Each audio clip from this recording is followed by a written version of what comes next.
Hello everyone, welcome to DVS के inter college. आज हम लोग एक ऐसे विषय के बारे में बात करने जा रहे हैं जिसको सोचकर ही ऐसा लगता है कि उसका सिलेबस, उसका पाठ्यक्रम तो बहुत ही बड़ा होगा। इतिहास जिसका पाठ्यक्रम बहुत बड़ा है, क्योंकि जैसे जैसे मनुष्य का विकास होता गया उसी तरह से इतिहास हमारा बनता गया। कुछ समय बाद आज का दिन इतिहास हो जाएगा, कुछ समय क्या, कुछ मिनटों बाद ही आज का दिन इतिहास हो जाएगा। तो इतिहास की जो घटना है, इतिहास का जो चलन है, वो बहुत ही प्राचीन समय से है। यह एक ऐसा विषय है जिसमें सब विषयों को आपस में संजोए हुए है।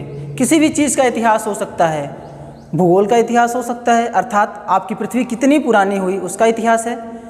इसी कड़ी में आप जान सकते हैं समाज में जो घटित हो रही घटनाएं हैं उनका इतिहास है। इन्हीं सबको आज जानने का एक साधन है इतिहास। तो चलिए हम इसके बारे में थोड़ी संक्षिप्त जानकारी इस वीडियो में प्राप्त कर लेते हैं। इतिहास अर्थात हिस्ट्री।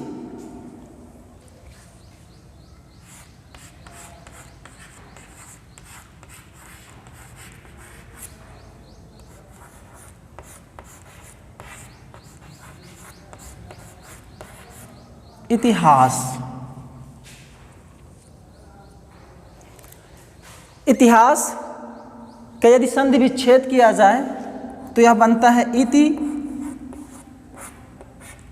धन हा धन आस, अर्थात इसका शाब्दिक अर्थ होगा ऐसा ही हुआ, ऐसा ही हुआ।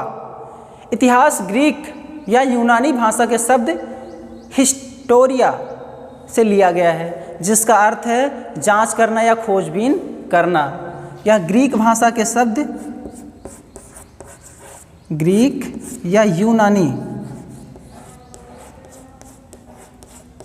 यूनानी भाषा के शब्द हिस्टोरिया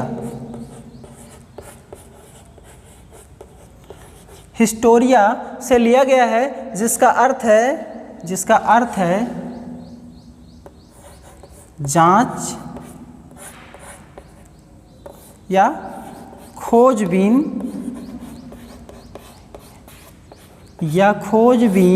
करना, जिसका अर्थ है जांच या खोजबीन करना। हिस्ट्री शब्द का सर्वप्रथम प्रयोग, अर्थात यूनानी भाषा में हिस्टोरिया शब्द का सर्वप्रथम प्रयोग यूनानी दार्शनिक, विचारक और लेखक हेरोडोटस ने किया था। हिस्टोरिया शब्द का सर्वप्रथम प्रयोग यूनानी दार्शनिक, लेखक और विचारक हेरोडोटस ने किया था, इसीलिए उसको इतिहास का पिता माना जाता है। फादर ऑफ हिस्ट्री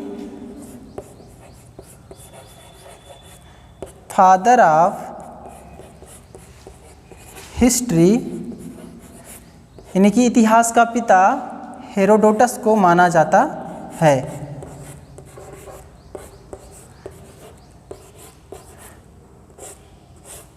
हेरोडोटस को माना जाता है। उसने पुस्तक लिखी थी हिस्टोरिका नामक उसने पुस्तक लिखी, और उस पुस्तक में बताया, इसने पुस्तक लिखी थी हिस्टोरिका,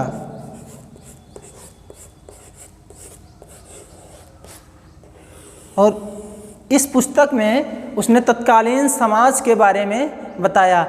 बाद में जिन लोगों ने इसे देखा, जिसे समझा और पढ़ा, वह इतिहास का एक स्रोत माने और इसे इतिहास के पिता के रूप में स्थापित किया। ये इतिहास शब्द यूनानी भाषा के शब्द हिस्टोरिया से आया है।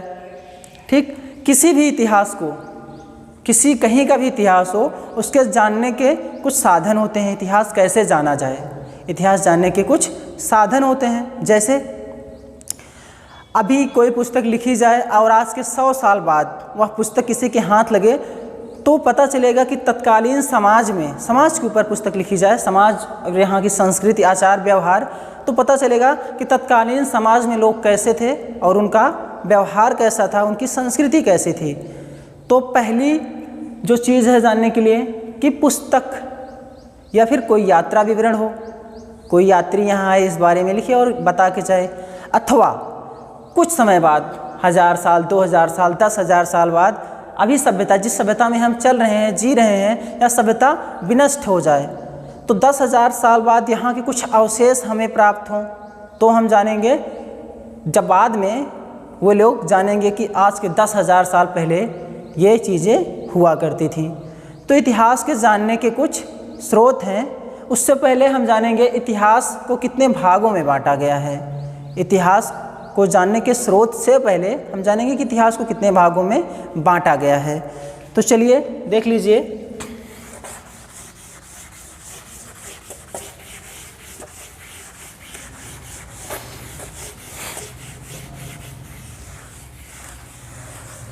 इतिहास को मुख्यतः 2 भागों में बांटा जा सकता है।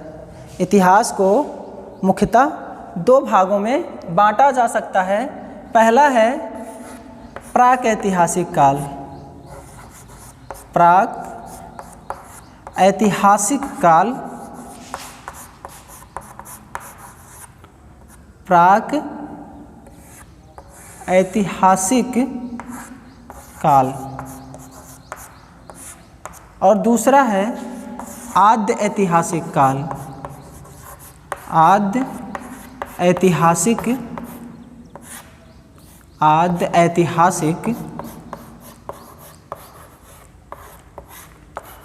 काल। प्रागैतिहासिक काल को प्रागैतिहासिक काल भी कहा जा सकता है या कहा जाता है प्रागैतिहासिक काल।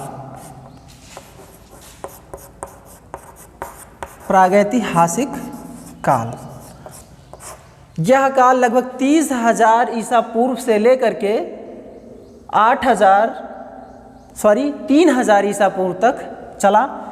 इस काल में 3 महत्वपूर्ण काल हुए, जैसे पुरापाषाण काल, मध्यपाषाण काल और नवपाषाण काल। इसके बाद आया धातु काल। धातु काल के बाद सभ्यताएं विकसित होना शुरू हुई। फिर आई सिंधु घाटी सभ्यता। भारत के परिप्रेक्ष्य में सिंधु घाटी सभ्यता, मिस्र की सभ्यता, सुमेरिया की सभ्यता, इन सब सभ्यताओं का विकास हुआ। तो इसको हम 3 भागों में बांट सकते हैं। पहला है पूर्व पाषाण काल, दूसरा है मध्य पाषाण काल, तीसरा है नव पाषाण काल। फिर हमारा आया धातु काल। यहाँ से धातु काल शुरू हुआ। धातु काल और आद्य ऐतिहासिक काल को हम 3 मुख्य भागों में बांट सकते हैं। पहला प्राचीन काल या प्राचीन इतिहास काल,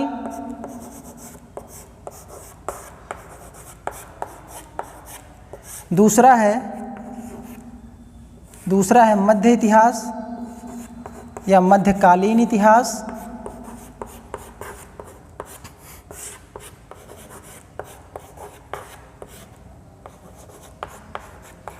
तीसरा है आधुनिक इतिहास। आधुनिक इतिहास। तो पूर्व पाषाण काल 30,000 ईसा पूर्व से 10,000 ईसा पूर्व तक रहा। मध्य पाषाण काल 10,000 ईसा पूर्व से 8,000 ईसा पूर्व तक रहा। नवपाषाण काल 8,000 ईसा पूर्व से 3,000 ईसा पूर्व तक रहा। 3,000 ईसा पूर्व के बाद धातु काल शुरू हुआ। फिर हमारा प्राचीन इतिहास शुरू होता है। धातु काल यहाँ आपको दिखाई नहीं दे रहा शायद। धातु काल हमारा नवपाषाण काल शुरू हुआ 8,000 ईसा पूर्व से 3,000 ईसा पूर्व तक। फिर इसके बाद आया धातु काल। धातु काल जो 3,000 ईसा पूर्व से 2,500 ईसा पूर्व या अभी तक चल रहा है, समझ लीजिए। उसके बाद हमारा शुरू होता है प्राचीन इतिहास। प्राचीन इतिहास, इस प्रागैतिहासिक काल में जीवों की उत्पत्ति और उनका विकास हुआ। प्रागैतिहासिक काल जब आप पढ़ेंगे तो उसमें जीवों की उत्पत्ति और उनका विकास हुआ। जीव पैदा हुए और उनका धीरे धीरे विकास हुआ। यहाँ तक नवपाषाण काल, मध्य पाषाण काल तक आते आते जीवों का विकास हो गया। अब यहाँ से आप मानव का विकास पढ़ सकते हैं। मध्य पाषाण काल आते आते आप मानव का विकास पढ़ेंगे। मध्य पाषाण काल जब आया तो मानव का विकास होना शुरू हुआ। जब मानव का विकास होता रहा, उधर धातु की खोज हुई, इधर आया प्राचीन काल, आद्य ऐतिहासिक काल में प्राचीन काल इतिहास, प्राचीन इतिहास, इसमें संस्कृतियों का विकास हुआ। यह काल संस्कृतियों के विकास से संबंधित है। कल्चर डेवलपमेंट हुए, इसमें संस्कृतियाँ विकसित हुई। इसमें फिर आया मध्यकाल। मध्यकाल में संस्कृतियों के साथ साथ धार्मिक आंदोलन हुए और यह काल आपका है वैदिक काल। वैदिक काल, सिंधु काल, सिंधु काल अर्थात सिंधु घाटी सभ्यता काल। भारत के परिप्रेक्ष्य में ये बातें हम बता रहे हैं। सिंधु काल या वैदिक काल, सिंधु काल वैदिक काल से लेकर के या लगभग 700 ईसा पूर्व तक, 700 ईस्वी तक, 700 ईस्वी तक ये प्राचीन इतिहास रहा। इसके बाद मध्यकालीन इतिहास 700 ईस्वी से लेकर के अर्थात 712 ईस्वी में जब आक्रमण होना शुरू हो गए भारत पर, तो वहाँ से 712 में शायद पहला आक्रमण हुआ था, तो वहाँ से आप मध्यकालीन इतिहास पढ़ेंगे। तो मध्यकालीन इतिहास 712 ईस्वी यानी कि 700 से लेकर के 1600 तक रहा। 1600 में जब ईस्ट इंडिया कंपनी आई भारत में तो आधुनिक इतिहास की शुरुआत हुई। आधुनिक इतिहास में 1600 से लेकर के अभी तक के इतिहास को हम पढ़ेंगे जब हम ईस्ट इंडिया कंपनी को और उसके बाद के स्वतंत्रता आंदोलन को पढ़ेंगे। मध्यकालीन इतिहास में हम पढ़ेंगे कि आक्रमण, विदेशी आक्रमण और धर्म सम्मेलन तथा धर्म सभाओं का प्रादुर्भाव, इसके अंतर्गत हम पढ़ेंगे। तो ये हमारी इतिहास को विभाजित करने की छोटी सी कोशिश थी। इतिहास को हम इस प्रकार विभाजित करके जान सकते हैं, प्रागैतिहासिक काल और आद्य ऐतिहासिक काल। प्रागैतिहासिक काल में पूर्व पाषाण काल, मध्य पाषाण काल और नवपाषाण काल। आद्य ऐतिहासिक काल में प्राचीन इतिहास, मध्यकालीन इतिहास और आधुनिक भारत का इतिहास भारत के संदर्भ में। पूर्व पाषाण काल 30,000 ईसा पूर्व से 10,000 ईसा पूर्व तक रहा। मध्य पाषाण काल 10,000 ईसा पूर्व से 8,000 ईसा पूर्व तक रहा। नवपाषाण काल 8,000 ईसा पूर्व से 3,000 ईसा पूर्व तक रहा। धातु काल 3,000 ईसा पूर्व से स्टार्ट हुई और उसके बाद रही। प्राचीन इतिहास, सिंधु घाटी की सभ्यता, जब सभ्यताएं विकसित होना, इसमें मनुष्य का विकास हो रहा है, जीवों का विकास हो रहा है, इसमें सभ्यताओं का विकास हो रहा है। जब सभ्यताएं विकसित होना प्रारंभ की तो वहाँ से हमारा प्राचीन इतिहास भारत के संदर्भ में सिंधु घाटी सभ्यता, वैदिक सभ्यता और अन्य राज्यों के संबंध में मिस्र की सभ्यता, सुमेरिया की सभ्यता, मेसोपोटामिया की सभ्यता विकसित होना शुरू की। इसके बाद आया 700 ईस्वी तक हम इसके बारे में पढ़ेंगे, प्राचीन इतिहास के बारे में, जिसमें सारे 16 महाजनपद आएंगे। इसके बाद है मध्यकालीन इतिहास, जिसमें 700 ईसा पूर्व से लेकर के 1600 ईसा पूर्व, जब तक कि ईस्ट इंडिया कंपनी भारत में अपना व्यापार जमाने के लिए नहीं आ गई तब तक हम पढ़ेंगे। और फिर आया आधुनिक इतिहास 1600 के बाद, जो स्वतंत्रता आंदोलन हुए 1600 के बाद, जब कंपनी स्थापित हो गई, फिर धीरे धीरे 1857 में प्रथम स्वतंत्रता संग्राम हुआ। उसके बाद से लेकर के चीज़ें हम पढ़ेंगे आधुनिक इतिहास में। भारत आज़ाद हुआ, ये सब चीज़ें हम आधुनिक इतिहास में पढ़ेंगे। तो चलिए हम कल शुरू करेंगे हिस्ट्री। ये क्लास 11th के लिए है, कक्षा 11 के लिए। इस संदर्भ में हम अगले वीडियो क्लास में आपको आपके टॉपिक से, आपके सिलेबस से चीज़ें उपलब्ध कराएंगे। आपके सिलेबस में 30% कटौती की गई है। उसके बाद आप जानते हैं मनुष्य का सबसे पहले जन्म और विकास किस महाद्वीप पर हुआ? आप ढूंढिएगा, आपके लिए ये प्रश्न है, इसको आप कमेंट बॉक्स में छोड़िएगा। तो इस सब को जानते हुए हम आगे बढ़ेंगे अगले वीडियो क्लास में। तब तक आप पढ़ते रहिए और मुस्कुराते रहिए। Thank you.